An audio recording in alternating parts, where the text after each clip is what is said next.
So for today, I'll be touching a bit on a paper that I published earlier this year.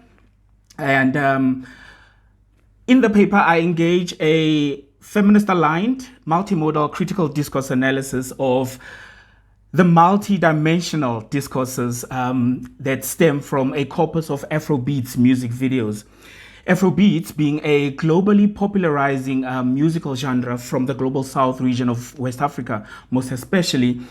I was interested in exploring some of the mediated expressions of everyday social relations in the most popular Afrobeats music videos published on the YouTube platform, particularly through their gendered, sexualized, and somewhat Africanized iterations. As such, I then went about reading my objects of analysis with the intention of coming to grips in some ways with some of the key multimodal expressions of masculinities and femininities, as well as notions of sexuality and sexual expression as they are performed and socially constructed within these African popular cultural texts that are evidently enjoying increasing global audience attention given the hundreds of millions of YouTube hits that they garner on the platform.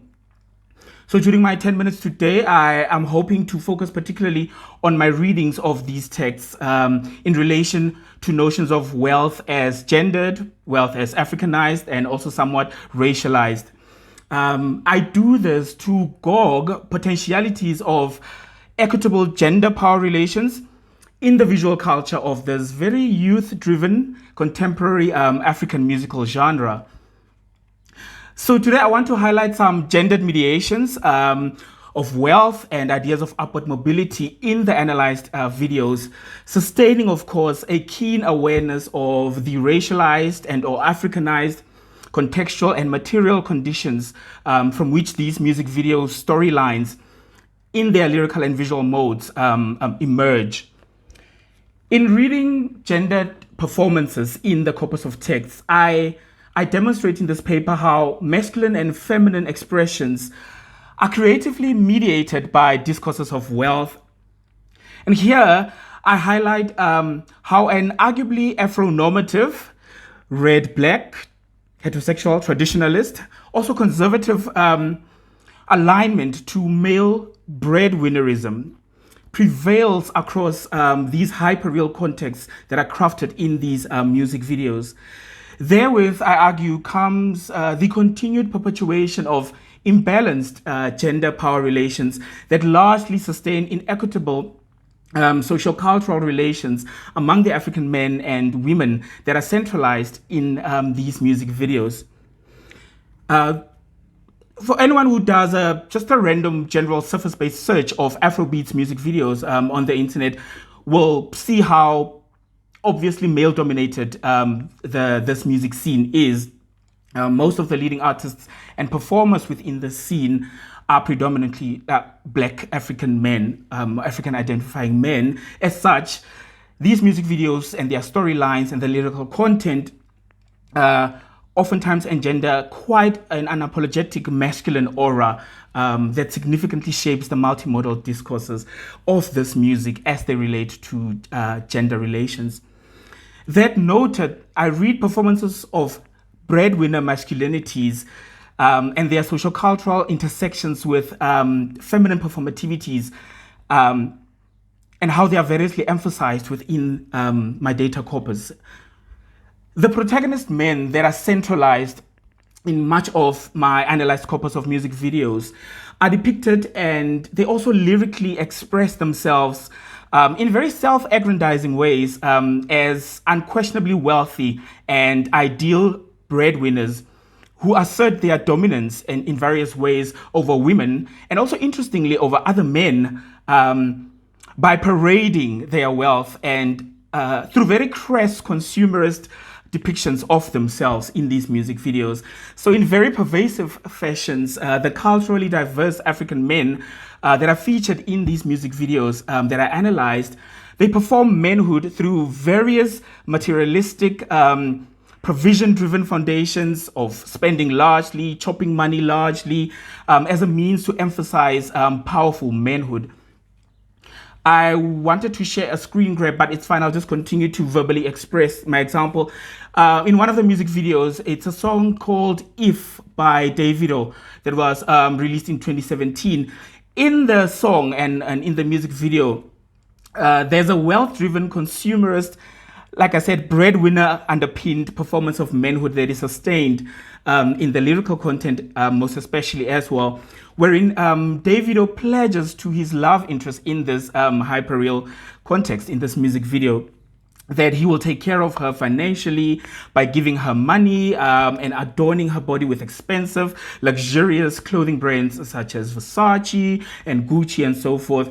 And the piece of lyrical content where he does this most explicitly, I just want to quote here. He says, "If I tell you, say I love you, oh, my money, my body, now your own, baby.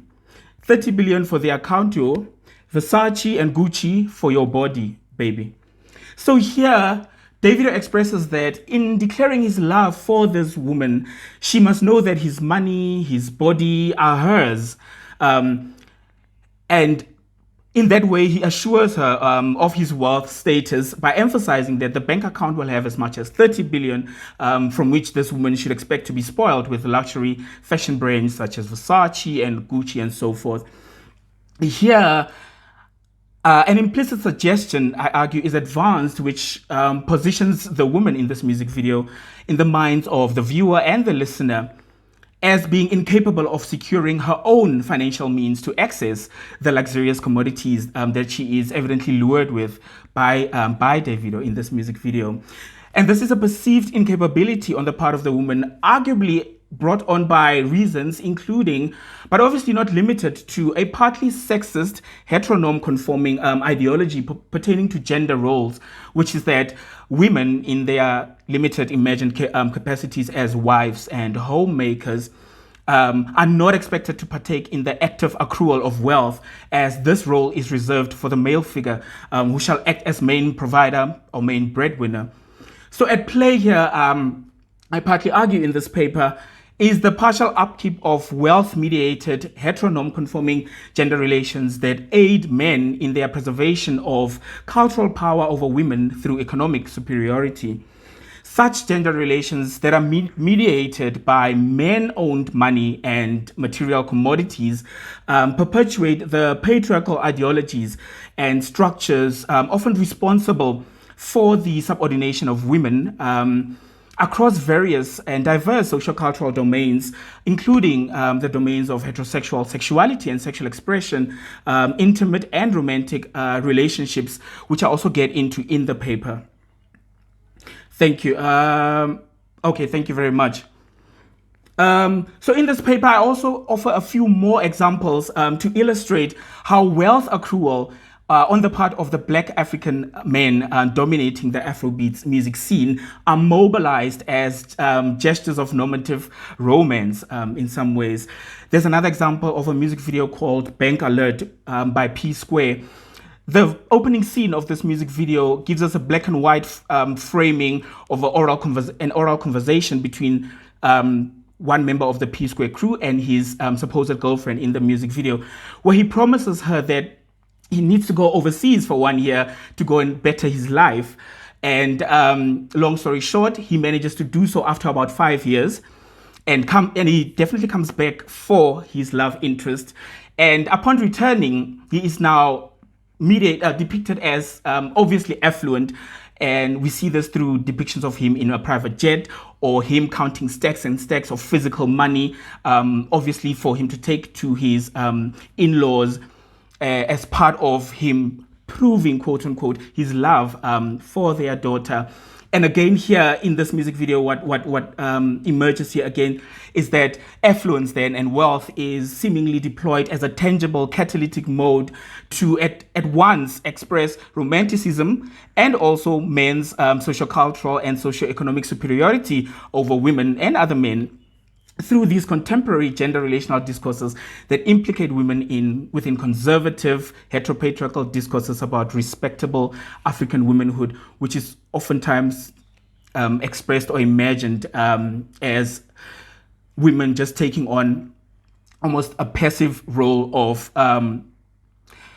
having men dominate over them and them just being, active beneficiaries of these men's provisions and rescue out of economic constraint. And this is where I argue that these type of depictions threaten potentialities of women's empowerment, agency, and self-determination in various ways. Thank you.